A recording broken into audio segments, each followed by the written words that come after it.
2 पंक्तियों से शुरू करना चाहूँगा कि ढूंढ रहा फिरता गलियों में,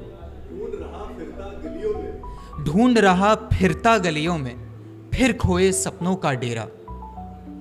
ढूंढ रहा फिरता गलियों में, फिर खोए सपनों का डेरा। जहां सुनहरी कविताएं हों, वही महल सपनों का मेरा।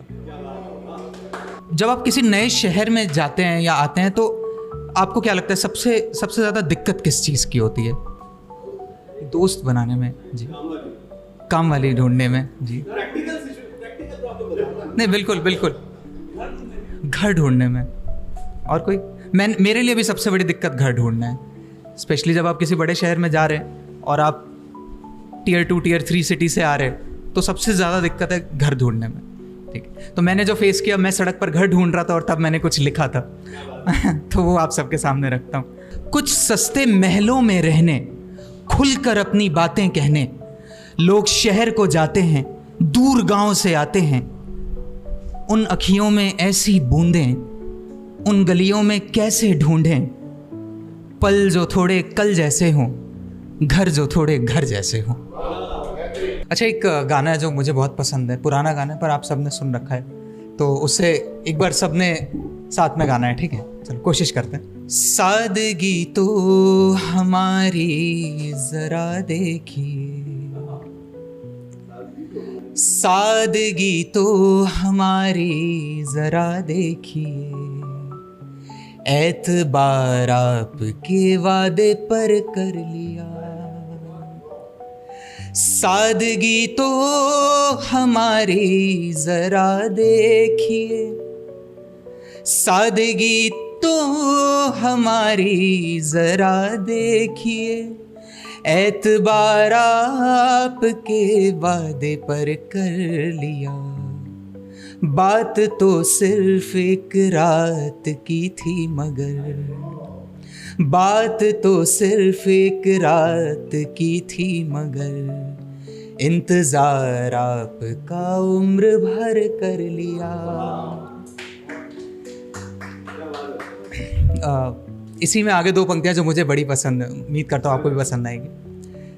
जिक्र एक बेवफा और सितमगर का था, जिक्र एक बेवफा और सितमगर का था, आपका ऐसी बातों से क्या वास्ता, आपका ऐसी बातों से क्या वास्ता।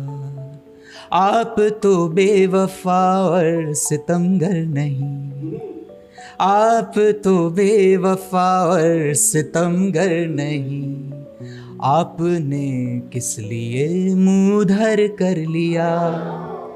सादगी तो हमारी जरा देखिए, एतबार आपके वादे पर कर लिया। ये बहुत पुराना गीत है, मुझे नाम नहीं याद आ रहा है किसने लिखा, पर जिसने भी लिखा है उसने एकदम दिल खोल के रख दिया पूरा। सही बता, आपने पहली बार, आप लोग ये ज़रूर सुनिएगा, सादगी नाम है इसका। और बहुत सारे कवर सॉन्ग्स आते हैं, उन्हीं में एक ज़ीशान अली भाई हैं जिन्होंने अभी रिसेंटली गा के इस गाने को दोबारा ज़िंदा किया है। ज़ीशान अली का एक वर्जन आया अभी। नहीं, बहुत शुक्रिया, बहुत शुक्रिया, थैंक यू। एक कविता है जो मैंने लिखी है, वो आप सबके सामने रखता हूँ। तो इस कविता को शीर्षक दिया है फिर बच गया सियार।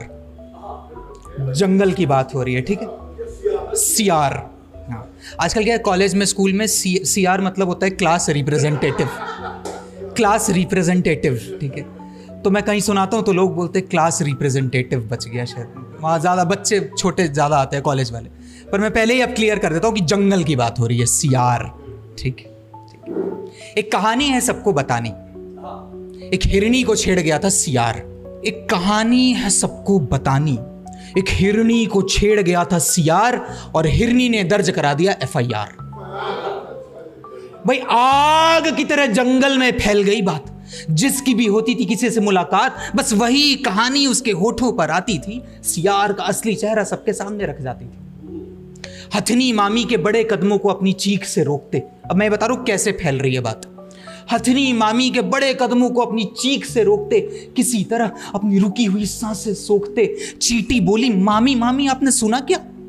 और हिरणी के साथ हुए छेड़छाड़ के बारे में उसको दिया बता। हथनी मामी थोड़ा आगे बढ़ी तो उन पर नीलू बंदरिया चढ़ी। उछल कूद में लगी वो मामी को चिढ़ाने, तो मामी भी लगी उसे वही कहानी सुनाने। नीलू, कालू, चीता, भालू सब तक ये बात पहुंची। सांत्वनाएं मिली हिरणी को जहां, वहीं सियार को कोई तरकीब न सूझी। देखते देखते अदालत का दिन आया। देखते देखते अदालत का दिन आया। जानवरों ने दूर दूर से भाई बंधुओं को बुलाया। जज की कुर्सी पर बैठे थे शेर खान, और तब हवलदार गेंडा सियार को अंदर लाया। अदालत में इंसाफ के नाम का हल्ला होने लगा। सुनकर गालियां बेचारा सियार रोने लगा। कहा, जनाब जनाब मैं बेकसूर हूं, इन छेड़छाड़ के झमेलों से बहुत दूर हूं, विश्वास करिए मेरा, मैं सच कहता हूं। अरे आप ही के पीछे वाले बंगले में तो रहता हूं। सुनते ही हिरनी गुस्से में आई। न आओ देखा न देखा ताओ खूब जोर से चिल्लाई, अरे झूठ कहता है ये जानवर माई बाप, मैं जानती हूं इसको, मैं जाती हूं इसको बाप, हम औरतों को छेड़ना ही इसका धंधा है। अरे करिए कुछ इंसाफ, क्या आपका कानून सच में अंधा है? सुनकर कोलाहल शेर खान ने अपना हथौड़ा पीटा। गर्जन में बोले, हिरनी ने है आज अदालत में सियार को घसीटा। यहां फैसला लेने का अधिकार है सिर्फ हम पर। और हिरनी को देखकर बोला, चिल्लाइए मत मैडम, कानून चलता है सबूतों के दम पर। क्या है आपके पास कोई सबूत जो साबित करे कि यह दोषी है? बोलिए बोलिए, अब आपकी जुबान पे क्यों खामोशी है? कुछ देर यूं ही बहस चली। सीसीटीवी कैमरा खराब होने के कारण कोई फुटेज भी नहीं मिली। हिरनी के साथ कोई सहेली भी ना आई थी। दरअसल सियार खानदान से शेर खान ने मोटी रकम खाई थी। फैसले की घड़ी आई और शेर खान को रात के खाने की करनी थी भरपाई। तो फिर गर्जन में बोले कि बिन सबूतों का यह केस और नहीं चलेगा, पहले हो ना हो आज से सियार बेकसूर रहेगा। सब उठे और घर को निकल पड़े। हिरनी और उसके परिवार वाले रह गए खड़े। उस हिरनी के आंसुओं की कीमत किसी ने न जानी। फिर एक अपराधी कर गया था इंसाफ से मनमानी। ना जाने कितने अपराधी यूं आजाद घूमेंगे, ना जाने कितने जंगलों में लोग सिर्फ पैसे चूमेंगे। जाने कब आएगा फिर वो इंसाफ का समय जब हर अपराधी को होगा अपराध करने से भाई। बहुत शुक्रिया, बहुत शुक्रिया। एक गाना है जो मुझे बहुत पसंद है और अभी इंस्टाग्राम की वजह से वो थोड़ा फिर से ट्रेंड कर गया है। काफ़ी पुराना गाना है, सुना होगा आप सबने। कोशिश करते हैं साथ में, ठीक है? जैसे ही आप लोगों को याद आ जाए साथ में गुनगुनाएंगे। लास्ट टाइम सब एकदम शांत हो गए थे, तो कोशिश करिए, ठीक है? मुझे तुम नजर से गिरा तो रहे हो, मुझे तुम कभी भी भुला ना सकोगे, न जाने मुझे क्यों यकीन हो चला है, मेरे प्यार को तुम मिटा ना सकोगे, मुझे तुम नजर से मेरी याद होगी, जिधर जाओगे तुम कभी नगमा बन के, कभी बन के आंसू, कभी नगमा बन के, कभी बन के आंसू,